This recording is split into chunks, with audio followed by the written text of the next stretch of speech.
다시 로마서 12장 우리 1절로 가면 하나님의 모든 자비하심으로 너희를 권하노니 너희 몸을 하나님이 기뻐하시는 거룩한 산제물로 드리라 그랬습니다. 이 12장 1절의 이 말씀은 바로 하나님의 큰 자비로 인하여 구원을 받은 하나님의 사람이 이제 어떻게 살아야 할지에 대하여 12장, 13장, 14장 계속해서 15장까지 전체적으로 그 삶의 도리를 하나씩 가르쳐주고 있습니다. 먼저 하나님의 자비하심을 입은 사람들은 자기를 위해 살지 않고 자기 몸을 하나님이 기뻐하시는 거룩한 산제물로 드리는 삶을 살게 된다는 것입니다. 뿐만 아니라 공동체 안에서 자기 욕망을 충족시키기 위하여 살지 않고 공동체의 유익을 위해서 받은 은사를 따라 살게 된다는 것입니다.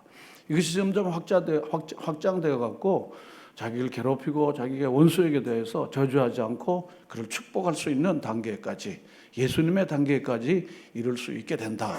그것은 우리가 무슨 도덕이나 윤리나 혹은 마음을 먹고 그렇게 하는 게 아니라 하나님의 자비하심, 죄인된 우리를 구원해 주시고 심판받을 우리에게 하나님의 영광의 자녀로 삼아주시고 하나님의 영원한 나라에 이룰 수 있도록 해주신 하나님의 그 자비하심과 은혜를 경험한 사람들은 그렇게 해나갈 수 있다라고 12장에서 이렇게 말씀하고 있습니다.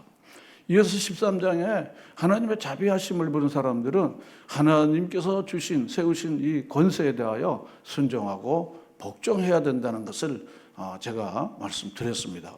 이어서 율법에 대해서 또 이어서 때를 잘 분별해야 된다는 것으로 로마서 13장의 교훈들을 하고 있습니다.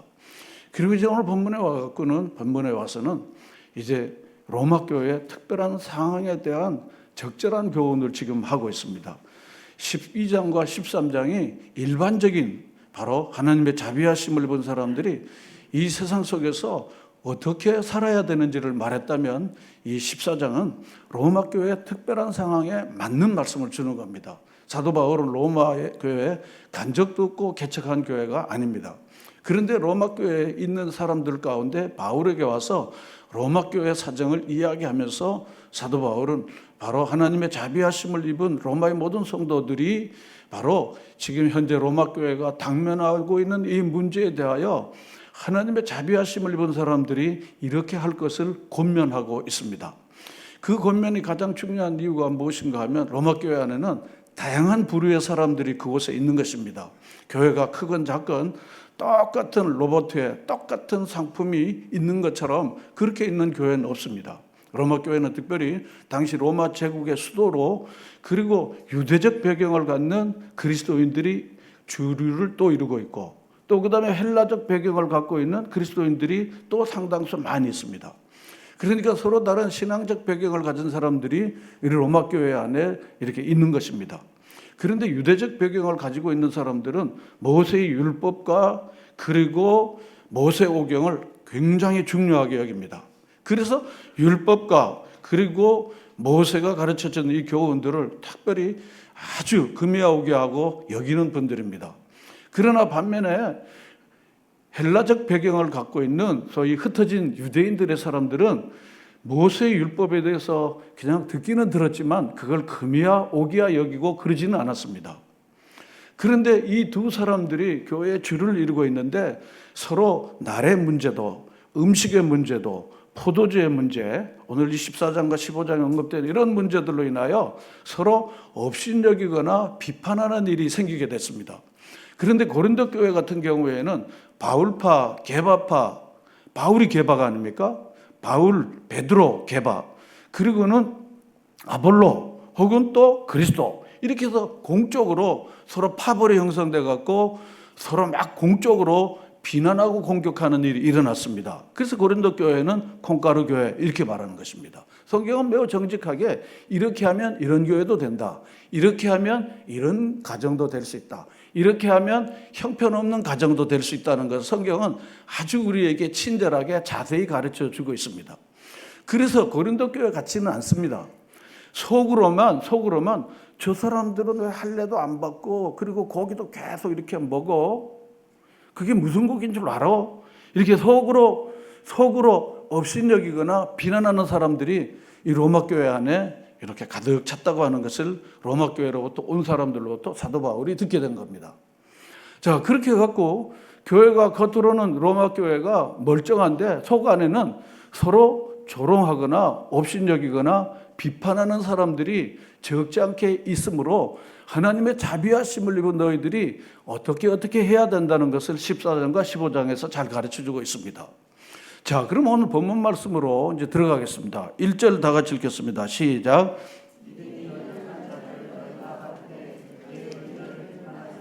예, 본문에 보면 믿음이 무슨 자입니까? 연약한 자 그렇습니다.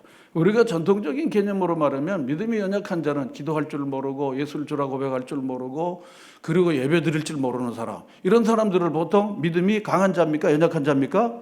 연약한 자입니다. 누가 가자 그러면 할 수 없이 가고 스스로 기도하거나 스스로 성경을 읽을 줄 모르고 하나님의 영광을 위하여 사는 것이 무엇인지를 잘 모르는 사람, 이게 믿음이 연약한 자라고 하는 전통적인 개념입니다. 근데 본문의 말씀을 잘 살펴보면은 본문 1절에 보면 믿음이 연약한 자를 받되 비판하지 말라 그랬는데, 그러면 믿음이 연약한 자를 본문 2절에서 잘 정의를 내려주고 있습니다. 자, 2절 말씀을 다 같이 읽겠습니다. 시작.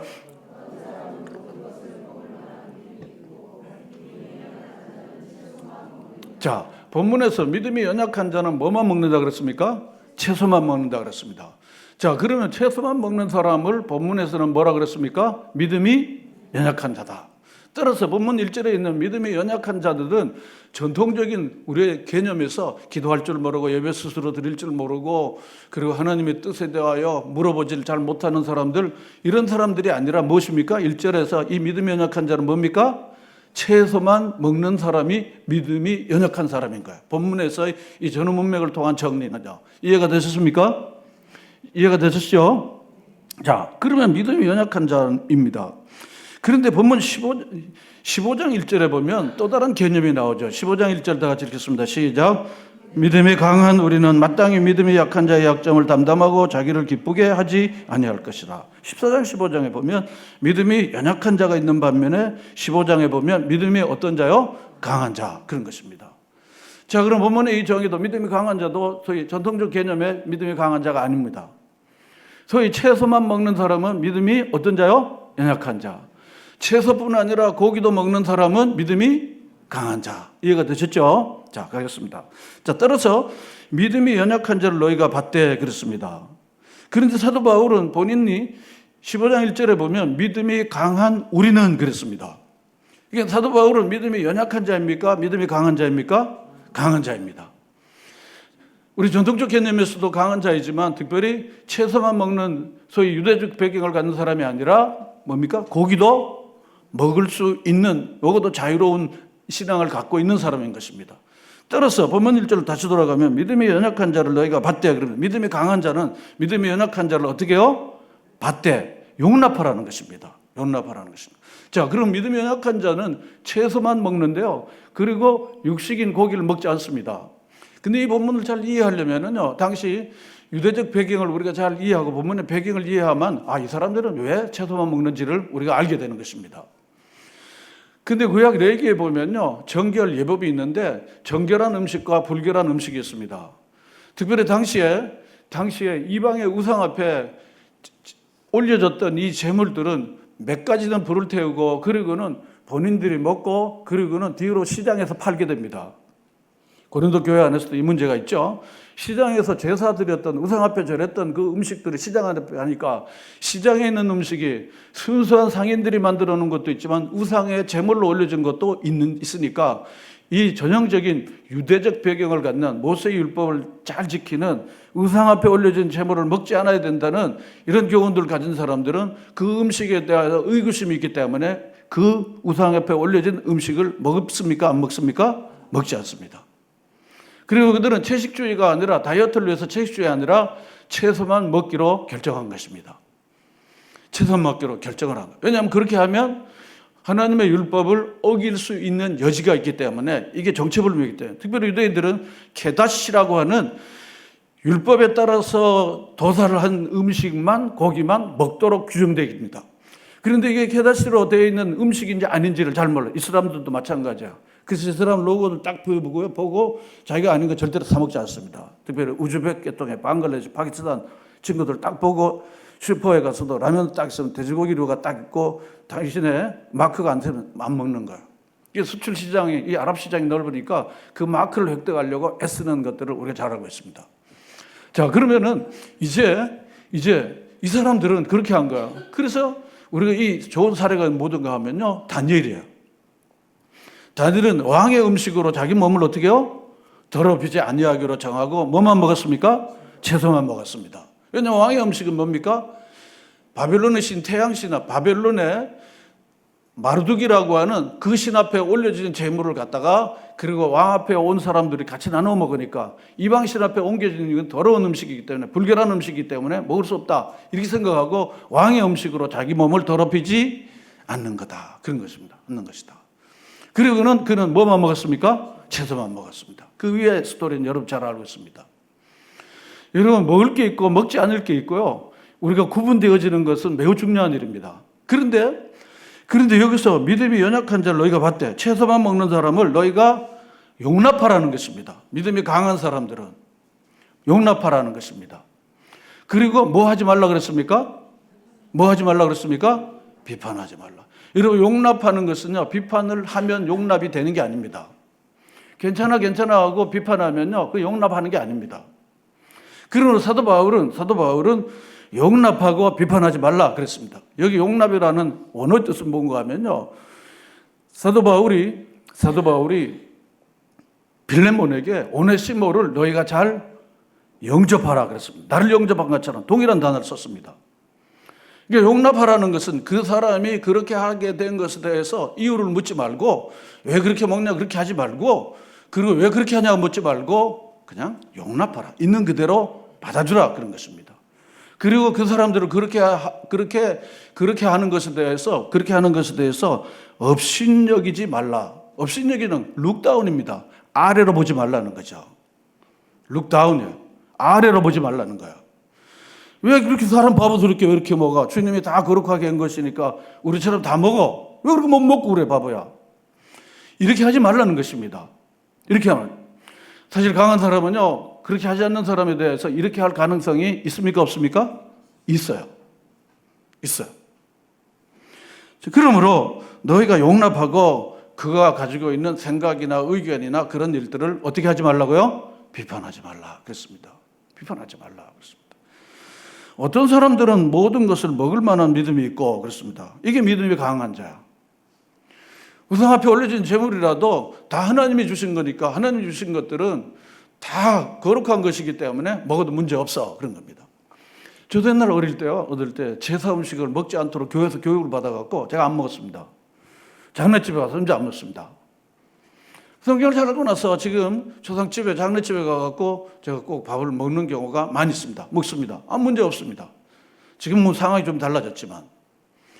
그러므로 어떤 사람은 모든 것을 먹을 만한 믿음이 있고, 믿음이 연약한 자는 뭐만 먹습니까? 채소만 먹는다. 제가 배우기 어렵습니다.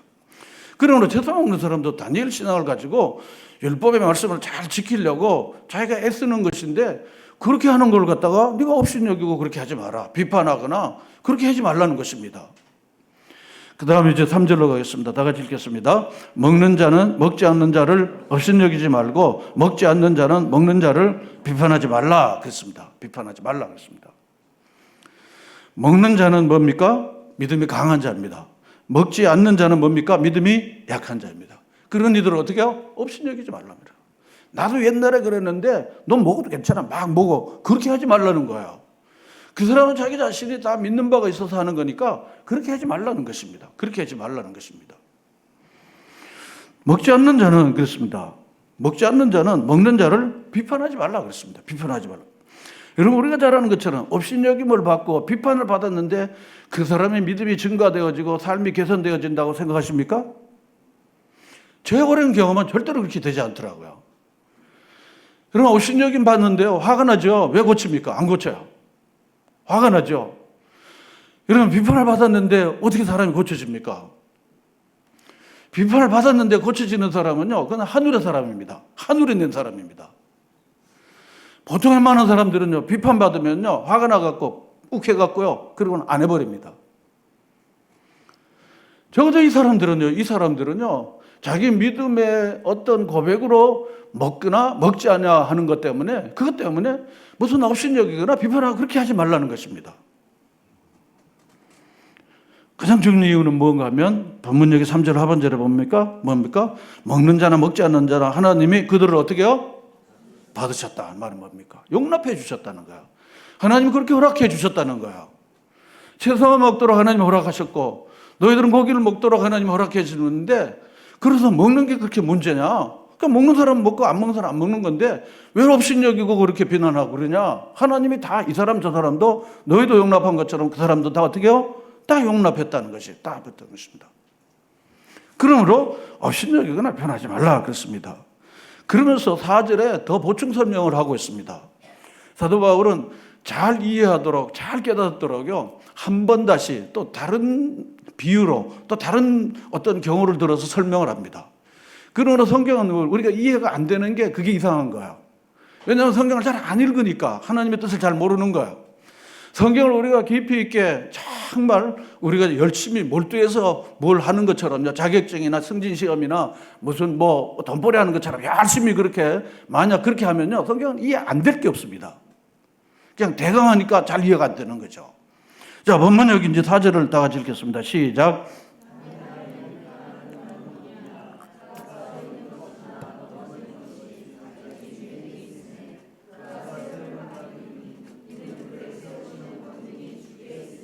예. 남의 하인들 네가 뭐 이러쿵 저러쿵 그렇게 뭐 비판하냐? 너 도대체 누구야? 이런 겁니다. 네가 무슨 비판할 권한을 받았어? 조롱할 권한을 받았어? 그 사람은 그 주인이 있어. 주인이 월급도 주고 주인이 그 사람의 생계도 책임지고 그러는 거야. 그런데 네가 생계도 책임지지 않는데 네가 뭐 비판하고 조롱하고 그러냐?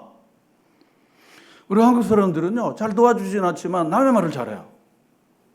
그 사람이 월세방에 살아? 왜 그 사람 전세방에 살아? 이런 말 되게 쉽게 합니다. 왜 그 옷 입고 다녀? 막 이러는 거야. 세상도 그렇고 교회도 그럽니다. 직장 안에서도 그렇게 말합니다. 저는 이렇게 말해요. 그 사람 월세 사는 게 좀 너무 딱하면은 당신이 그냥 전셋집 이런 무이자로 주든지 줘. 그러면 당신이 그 말할 권한이 있는 거야. 한 푼도 안 주면서 왜 전세 사람, 뭐 물세 사람 왜 그 옷 입어 자꾸 그런 말 할 거 있어. 그럼 당신이 봄, 여름, 가을 그 사람 입을 옷을 계속해서 줘. 그리고 내가 준 옷 좀 깨끗하게 잘 입어줘. 이렇게 말하면 약간 말이 좀 되는 겁니다. 오늘 사도 바울이 한 이야기 뭡니까? 왜 업신여기거나 조롱하냐? 네가 그 사람의 주인도 아닌데 왜 그러냐? 이런 겁니다. 이런 겁니다. 남의 하인을 비판하는 너는 누구냐? 그가 서 있고 넘어지는 것은 자기 주인에게 있는 거야. 자기 주인에게 있는 거야. 자기 주인에게 있는데 네가 뭐 일어나 뭐 조롱하거나 비판하고 그러냐? 그런 겁니다. 사람을 세우는 권세가 누구에게 있다고 그랬습니까? 주님께 있다. 그런 것입니다. 주께 있는 거야. 네가 뭐 조롱한다 그래서 혹은 네가 업신여긴다. 네가 변한다 그래서 이 사람이 뭐 서거나 그럴 일은 없어. 내가 세우는 거야. 내가 세우는 거야. 여러분 중요한 게 뭡니까? 세우는 게 중요한 거야. 근데 까딱하다가는요. 우리가 업신여기나 편안하다 보면요. 사람을 세우는 게 아니라 어떻게 해요? 넘어뜨리게 되는 거예요. 시험받아 실족하게 된다는 것입니다. 시험받아 실족. 이런 교회다가 낙심한 분들이 상당수가요. 교회에서 말 때문에 실족하는 경우들이 많이 있다는 걸 우리가 알지 않습니까? 저는 둘러서 이야기하는 거 별로 좋아하지 않아요. 성경대로 이야기하는 거야. 교회 갔는데 자꾸 이런저런 얘기해갖고 나 그거 얘기 듣기 싫어갖고 나 교회를 안 간다고. 그런 얘기 많이 나옵니다. 바로 그런 것입니다. 그러므로 그 사람은 주님의 속 안에 있기 때문에 이러쿵저러쿵 할 얘기가 아니라는 것입니다. 특별히 사도 바울은 여기 본문에서 헬라 원문을 쓰는데 뭐랄까 연약한 사람들을 대하여 강한 사람이 법정의 피고처럼 그렇게 막 제소하는 일을 절대로 하지 말라고 그랬습니다. 가져가도 우리 아버지가 속기를 하면서 속기가 다 좋은데 남 흉보는 건 그거 하나는 없어야 된다고. 옛날 어른들은 그랬던 모양입니다. 우리 교회 속회는 그런 속회는 아닙니다. 그렇습니까? 우리 교회 속회 그런 거 없어. 성경을 공부하고 서로 기도하는 거죠. 그게 우리 아버지가 그러는 거야. 속회가 다 좋은데 자꾸 흉보는 게 그거 없어야 되는데 그게 많더라고. 전 뭐 속회에 참여하지 않아서 몰랐는데 그런 겁니다. 그런 겁니다. 자, 그러므로 세움을 받으리니 주가 세우시는 것입니다. 그러면서 구체적 문제를 이제 먹는 문제를 얘기했다가 그 다음에는 이제 5절에 보면 다 같이 읽겠습니다. 시작. 어떤 사람은 이 날을 전날보다 낮게 여기고 어떤 사람은 모든 날을 같게 여기나니 각각 자기 마음으로 확정할지다. 지금 날의 문제를 또 두 번째로 이야기합니다. 먹는 문제를 이야기하다 두 번째 날인데 무슨 날입니까? 유대인들은요 6월절과 그리고 안식일 그리고 모든 이 절기날을요 소중히 여깁니다. 소중하게 여깁니다. 지금도 정통 유대인들은요 이 안식일 날요 엘리베이터를 누르지 않습니다. 정통 유대인들은요 군대 징집 안 합니다. 진집 안 합니다. 절대로 총 들고 그런 거 안 합니다. 그리고 병력 면제. 근데 지금 이스라엘이 난리 났어요, 지금 하마스하고 또 이쪽 북쪽 시리아하고 막 하는데 이 사람들 징집하자 그러니까 그동안 정통 유대인들 중에 율법을 잘 지키는 사람들이 반대하고 딱 이렇게 머리 이렇게 하는 시커멓고 나오잖아요. 지금 빨리빨리 하려고 지금 말이 좀 빨라갑니다. 지금. 말이 빨라가죠. 그런 겁니다. 그러니까 이 사람들은 아주 나를 잘 정확히 지켜요. 안식일 잘대로 지킵니다. 절대 지켜요. 그래서 안식일 자기 집회마다 안식일에 막 돌아다니면요 돌 던져요. 유대인 그 정통 유대인들이 있는 곳에요. 거기에 안식일 날로 막 댕기면서 그러잖아요. 그러면 정통 유대인들 가운데 돌 들고 이 사람 던져요. 꺼져 그러고요. 그죠? 거와 딱 그럽니다. 짜자 막 이럽니다. 잘 지켜. 6월절 잘 지킵니다. 그러니까 나를 쾌정하게 지키는 사람. 사도 바울은 율법으로는 바리새인이라고 그러는데 율법을 잘 지킨 사람이에요. 그런데 이제 율법으로부터 자유를 얻게 된 겁니다. 그러므로 자기는 이날이나 저날이나 다 주님의 날이다 이렇게 생각해요. 믿음이 강한 사도 바울은요. 자, 그러므로 어떤 사람은 이날을 저날보다 낚이고 안식일이나 유월절이나 뭐 이런 다른 날들은 낮게 여기고 어떤 사람은 모든 날을 같게 여기는데 그런데 각각 마음에 정한 것이기 때문에 너희들은 뭐 조롱하거나 비판하거나 그렇게 하지 말라는 거야. 바로 지키는 거야. 어떤 사람들은요, 자기는 잘 지키지 않으면서 지키는 사람을 자꾸 조롱하는 사람이 있어요. 말이 잘 안 되는 거야. 자기는 그냥 엉터리로 살면서 바르게 사는 사람들을 자꾸 뭐 이런저런 말로 자꾸 이렇게 조롱하고 비웃는 말을 하는 사람들이 있어요. 어불성설입니다. 말도 안 되는 말입니다. 그렇게 도덕적으로 율법적으로 잘 지키고 사는 사람들은 우리가 존경하고 따라가야 되는데 그렇게 사는 사람들을요 자기는 지키지 않으면서 이러쿵 저러쿵 하는 것은 그것은 도무지 자기 얼굴에 침뱉는 거예요. 그건 도저히 안 되는 겁니다. 그래서 사도 바울은 율법을 잘 지키는 바리새인이었다가 그리고 예수를 만나서 율법으로부터 자유를 얻고 믿음으로 의롭다함을 얻은 하나님의 사람이 된 거야. 자, 그러므로 이렇게 다 마음에 정하는 것입니다. 장한 것입니다. 그래서 이어서 날 문제를 6절에 다시 또 읽겠습니다. 시작. 나를 중히 여기는 자도 주를 위하여 중히 여기고 먹는 자도 주를 위하여 먹으니 이는 하나님께 감사하며 먹지 않는 자도 주를 위하여 먹지 아니하며 하나님께 감사한다 그랬습니다. 날과 먹는 걸 다 동시에 이야기하는 거예요. 그러므로 어떤 날을 중히 여기는 자도 그건 자기 자신 뭐 뽐내려고 자기 자신이 뭐 하나 이렇게 지킨다고 폼 잡으려고 그러는 게 아니고 주를 위해서 자기가 나를 지키는 거야. 모세를 통해서 하나님이 주신 율법을 내가 잘 지켜야 되겠다. 그렇게 한 게 뭐가 잘못된 겁니까? 잘못된 게 하나도 없습니다. 잘못된 게 하나도 없습니다. 자, 그래서 본문에서 말씀합니다. 나를 중요히 여기는 자도 주를 위하여 그거 중요하게 여기는 거야. 중요하게 여기는 거야. 또한 먹는 것도 그렇습니다. 먹는 자도 주를 위하여 먹으니 그렇습니다. 주님께서 주신 걸 감사함으로 먹는 건데 그게 뭐 문제가 되냐는 거야. 문제가 되는 거야. 그럼 다니엘이 채소만 먹었는데 나한테 뭐 폼 잡으려고 나 그래도 믿음 잘 지킨다고 보여주려고 그런 게 아닙니다. 왕의 음식으로 자기를 더럽히는 것은 율법을 어기는 것이라고 생각했기 때문에 자기는 채소만 먹기로 순교적 각오를 갖고 한 것입니다. 마찬가지로 나를 지키는 사람도 그렇고 음식 문제도 그렇고 다 주를 위해서 하는 것입니다. 주를 위해서 하는 것입니다. 따라서 주님을 위해서 하는 것에 대해서 우리가 업신여기거나 비판하는 것은 그것은 옳다, 옳지 않다? 옳지 않다는 것입니다. 여러분 인지 능력이 있으면요 이게 옳고 그러다는 걸 알면 옳은 변을 택해야 하는 것입니다. 그런 것에 대해서 아니오라고 말하고 자기 행동으로 실천할 때 이 사람이 건강한 하나님의 사람이 되는 것입니다. 그러면 이게 아닌 겁니다. 아닌 겁니다. 자, 그래서 주를 위해서 하는 것이기 때문에 그건 다 감사할 것입니다. 그렇게 하는 이유가 뭔가 하면 7절, 8절, 9절에 했습니다. 그렇게 하는 이유가 뭡니까? 우리 7절, 8절, 9절을 다 같이 읽겠습니다. 시작.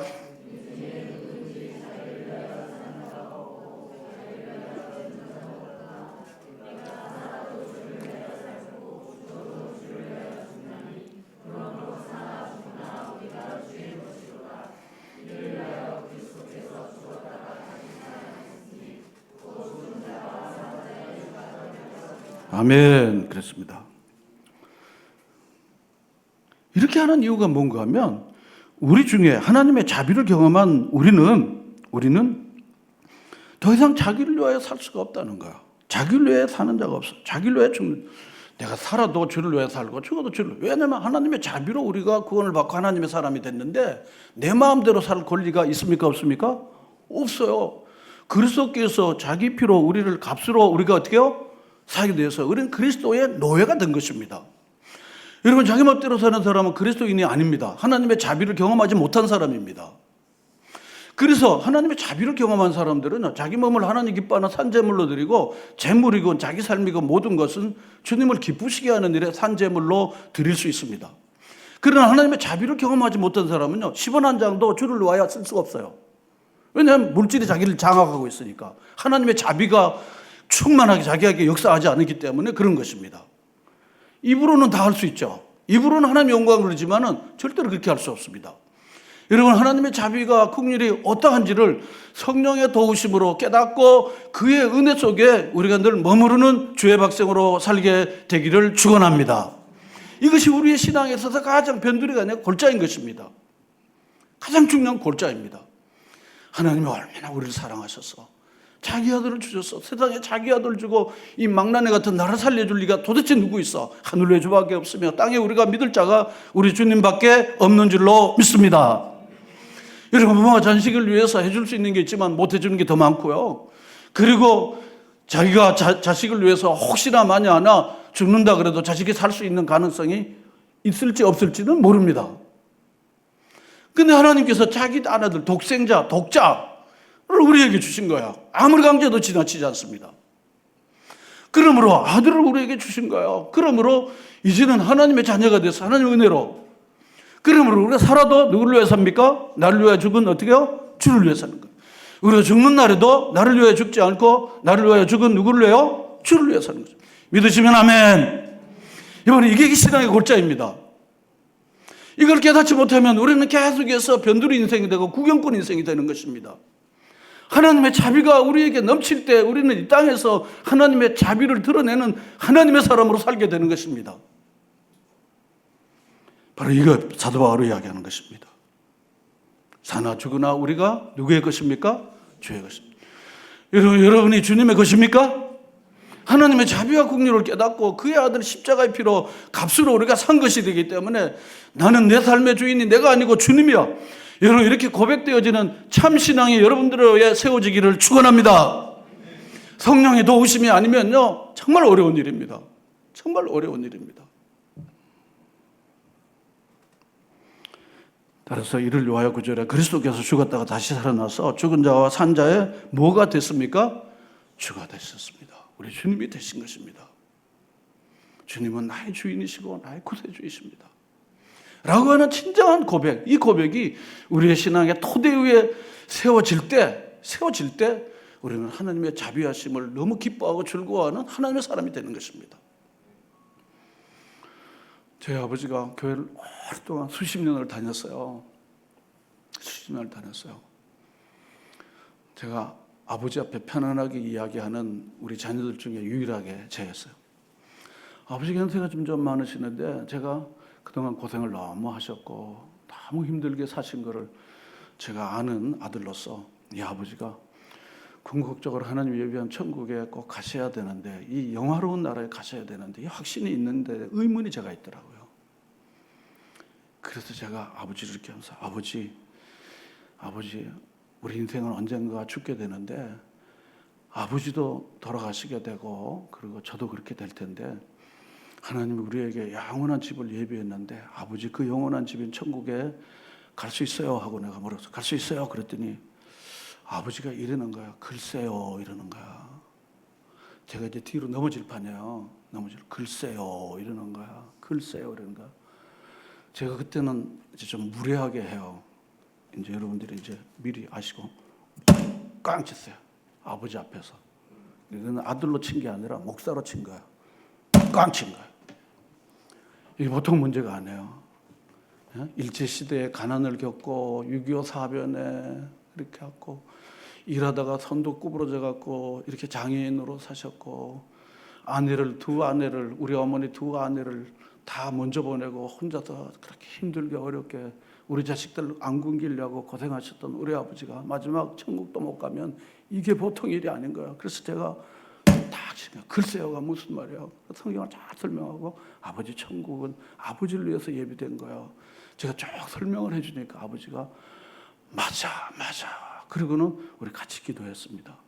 지금은 천국에서 우리를 위하여 기도한 줄로 믿습니다. 여러분 이 확신들이 너무 중요한 거예요. 너무너무 중요한 겁니다. 하나님은 자비하셨어요. 예수를 주라 고백하면 하나님의 자녀가 되고 영원한 생명을 주시는 좋으신 우리 아버지이십니다. 여러분 이 아버지 하나님과 함께 사는 인생은요 절대로 헛된 인생을 살지 않습니다.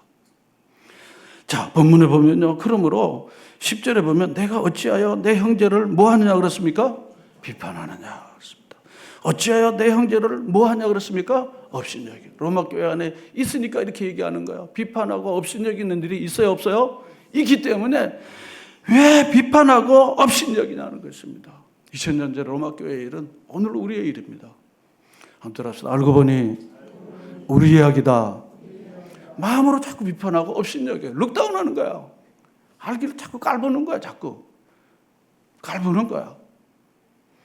그런 사람이 어떻게 됩니까? 그를 세울 수 있습니까? 그를 넘어지게 하는 것입니까? 자꾸 세울 수가 없어요. 세울 수가 없습니다. 하나님 받으신 거야. 그리고 나중에 어떻게 심판해 내가 쓰려고 그러냐. 본문에 보면 어떻게 했습니까?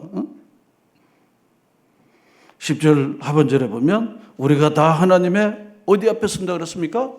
심판대 앞에 서. 네가 말한 것도 다 심판을 받고 네가 행한 것도 다 심판을 받는데 그래서 바로 고린도서에 그랬습니다. 선악간에 행한 대로 다 어떻게 해요? 심판을 받는다 그랬어요. 그러면 마지막에 네가 업신여기고 비판한 것도 다 하나님 앞에서 심판대 앞에 서서 세임문을 받고 심판을 받을 텐데 그걸 어떻게 감당하려고 네가 지금 그렇게 업신여기고 비판하는 거야. 좀 다르다고. 여러분 이 말씀을 우리가 잘 기억하십시다. 이렇게 합시다. 오늘 사도 바울이 이렇게 이야기한 것은요. 로마 교회 성도들 가운데 자기가 좀 다른 형식의 신앙생활하고 다른 형태를 가진 사람들에 대하여 업신여기거나 비판하는 일이 있기 때문에 하나님의 자비하심을 받은 이가 용납하고 받아주고 인정하라는 것입니다. 인정하라는 것입니다. 오늘 이 말씀을 잘 기억하시면서 하나님의 교회, 하나님의 거룩한 백성들이 서로 존중히 여기고 잘 헌대하고 우리가 용납하고 그렇게 함으로써 우리 공동체가 하나님의 은혜와 사랑이 철철 흐르는 하나님의 교회로 온전히 세워지는 역사가 이루어질 줄로 믿습니다. 여러분 가정도 무너지는 방법을 제가 얘기할까요? 자꾸 꼬집으면요 가정이 무너져요. 자꾸 꼬집. 아내가 남편을 꼬집고 이렇게 막 꼬집는 게 아니라 자꾸 흠을 보는 거예요. 자꾸 흠을 봐요. 부모와 자녀에게 완전히 단절되는 방법을 제가 가르쳐 줄게요. 자꾸 꼬집어요.